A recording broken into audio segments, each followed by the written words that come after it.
Bulletin में सबसे पहले आपको बताएं, सुप्रीम कोर्ट ने साबिक सीसीपीओ गुलाम महमूद डोगर के ट्रांसफर का ऑर्डर मुअत्तल कर दिया है। जस्टिस एजाजुल एहसन की सरबराही में 3 रुकनी बेंच ने फैसला सुना दिया है। फैसले की डिटेल्स लेंगे नुमाइंदा जियो न्यूज मरियम नवाज हमारे साथ मौजूद है। मरियम, बताइए। जी, सुप्रीम कोर्ट ने साबिक सीसीपीओ लाहौर गुलाम महमूद डोगर जो पंजाब की निगरान हुकूमत ने उनको ट्रांसफर कर दिया था और उनको पहले मुअत्तल किया गया था वफाकी हुकूमत की जानिब से, उनकी जो ट्रांसफर का ऑर्डर है उसको मुअत्तल कर दिया है। और अभी तफसीली ऑर्डर आने से पहले ये कहना कबूल वक्त होगा कि वो अपने साबिक ओहदे पे यानी सीसीपीओ के ओहदे पे बहाल हुए हैं नहीं, लेकिन सुप्रीम कोर्ट में समाअत के दौरान जो है वो दोबारा से इंतखाबात का जिक्र भी किया गया। जस्टिस मुनीब अख्तर ने कहा कि घड़ी बहुत तेज चल रही है, 90 रोज का जो दौरानिया है वो खत्म हो रहा है और इलेक्शन कमीशन मुसलसल वक्त मांग रहा है। जस्टिस एजाजुल एहसन ने कहा कि इलेक्शन कमीशन का काम ही इंतखाबात कराना है और इलेक्शन कमीशन बार बार इसमें जो है वो ताखीर कर रहा है। उसके अलावा गुलाम महमूद डोगर के हवाले से जो है वो सेक्रेटरी इलेक्शन कमीशन ने अदालत को बताया कि पंजाब हुकूमत ने निगरान तलब करने के बाद 23 जनवरी को गुलाम महमूद डोगर के तबादले की जुबानी दरख्वास्त की और 24 जनवरी को तहरीरी दरख्वास्त आई, तो 6 फरवरी को इलेक्शन कमीशन ने इसकी मंजूरी दी है, जिस पर जजेस की जानिब से ये रिमार्क सामने आए कि जुबानी दरख्वास्त आई, मंजूरी अमल भी हो गया, जबकि अमल दरामद के बाद खतों किताबत की गई। इतनी उजलत इस पूरे मामले में क्या थी? जस्टिस मुनीब अख्तर ने कहा कि चीफ इलेक्शन कमिश्नर को किसने फोन करके ट्रांसफर की दरख्वास्त की थी। मरियम नवाज, आपने इस बारे में तफसीलन आगाह किया, बहुत शुक्रिया आपका।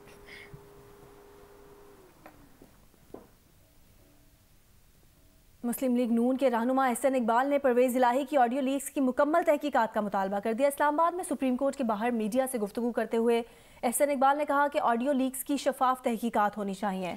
ये भी कहा कि परवेज इलाही की मुबैना टेप आई जिसमें वो आला अदलिया के जज के साथ मैच फिक्सिंग की कोशिश कर रहे हैं। ये अदलिया के किरदार पर एक सवालिया निशान बनकर सामने आया।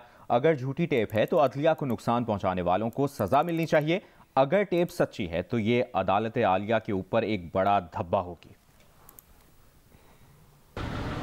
ये टेप्स जो आई हैं ये मामूली टेप्स नहीं हैं, इन्होंने निज़ाम अदल के ऊपर एक बहुत बड़ा सवालिया निशान लगाया है। अगर ये झूठी हैं तो जिसने ये सवाल लगाया है उसे करार वाकई सज़ा मिलनी चाहिए, और अगर ये सच्ची हैं तो फिर मैं समझता हूँ कि इस टेप के किरदारों को अपने इस किरदार के लिए जवाबदेह होना चाहिए। जब हम इस बात की तह तक पहुंचेंगे, हो सकता है कि ये मामला वही सदर निक्सन के वाटरगेट स्कैंडल वाला निकला है। सदर निक्सन को ये ख्वाब था कि मैं तारीख़ के अंदर बहुत अजीम सदर हूँ, तो मेरी हर बात तारीख़ के लिए रिकॉर्ड होनी चाहिए। तो उन्होंने वाइट हाउस के अंदर अपनी तमाम गुफ्तगू को रिकॉर्ड करने का, अपनी मीटिंग्स को रिकॉर्ड करने का बंदोबस्त किया, लेकिन जब वाटरगेट स्कैंडल हुआ तो वही टेपें उनके खिलाफ इस्तेमाल हो गई। कोई पता नहीं कि ये सारा बंदोबस्त इमरान खान साहब ही करके गए। इस वक्त लाहौर में अज़मा बुखारी मीडिया से गुफ्तगू कर रही हैं। तज़हीक कर रहा है, वो बैठकर इल्ज़ामात लगा रहा है, और वो आपने लेटर भी देखा, जनरल बाजवा की तहकीकात करानी है इमरान खान ने। तो भाई जनरल बाजवा के साथ काउंटर पार्ट तो तुम भी थे ना, तुम्हारी तहकीकात क्यों ना हो? और फिर तुम बेनिफिशरी थे उस सारे मामलात की, उस पनामा स्टोरी के।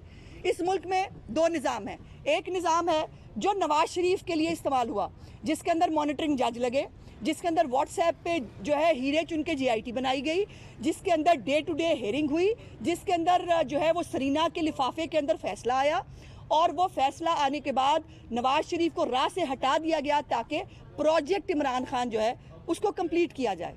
और दूसरी तरफ इमरान खान है जो इस वक्त मैं समझती हूँ कि शायद पूरे निज़ाम का दामाद है, और वो उसको दामादों वाली जो है वो कोई मिली हुई है फेवर। वो दामाद साहब टांग पे टांग रख के बैठे हैं और उनको पूछने वाला, उनको देखने वाला, उनको करने वाला कोई नहीं। और अब ज़रूरत इस समर की है, जो आप सारे PTI वालों की बात से सुने, अब ज़रूरत यह है कि इंसाफ की होम डिलीवरी शुरू कर दी जाए।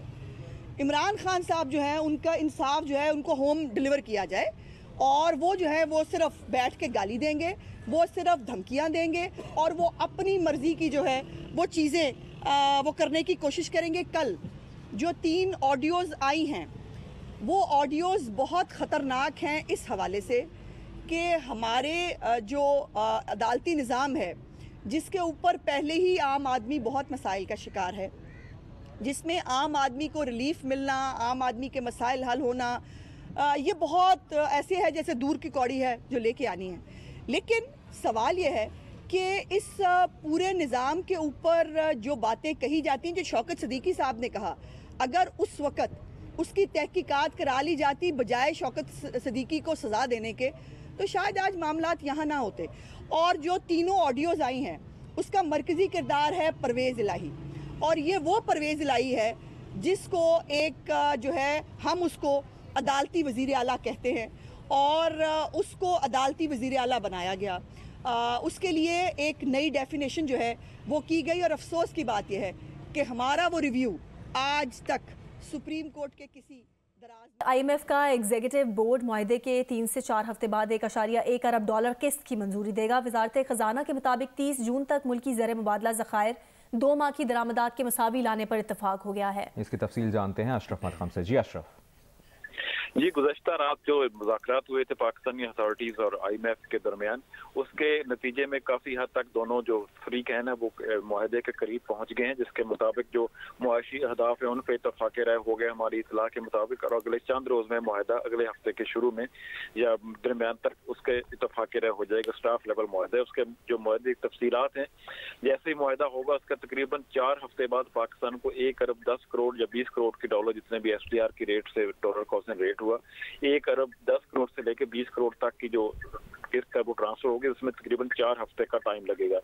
जो पाकिस्तान के दोस्त ममालिक हैं उनसे मिलकर पाकिस्तान को 10 अरब, इससे हट के 10 अरब डॉलर का इंतजाम करना होगा ताकि जो पाकिस्तान की डेट पेमेंट्स हैं, शेड्यूल्ड की पेमेंट हैं, वो हो सकें और उसके जरिए मुबादला के ज़खायर जो हैं वो बिल्ट हो सकें। और जो इत्तफाक हुआ है हमारी इतला के मुताबिक, रात जब वज़ारत ख़ज़ाना हुकाम से बात हुई, उनका कहना है कि 30 जून तक पाकिस्तान को अपने जरिए मुबादला के ज़खायर 2 महीने की दरामदात के बराबर करने होंगे। जितने भी उस वक्त रेट हुआ उसके हिसाब से 2 महीने की बरामदात। जून 2023 तक इसी साल पाकिस्तान का प्रोग्राम मुकम्मल हो जाएगा।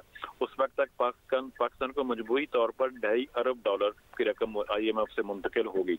अगर पाकिस्तान इसके बाद प्रोग्राम में रहना चाहता है तो पाकिस्तानी हुकाम का कहना था हम नए सिरे से दरख्वास्त देंगे नए प्रोग्राम के लिए, और पाकिस्तानी हुकाम ने जो प्रिंसिपली फैसला कर लिया कि पाकिस्तान IMF के प्रोग्राम में रहेगा, इस प्रोग्राम के खत्म होने के बाद भी नए प्रोग्राम के जरिए, ताकि पाकिस्तान में एक फाइनेंशियल डिसिप्लिन रह सके।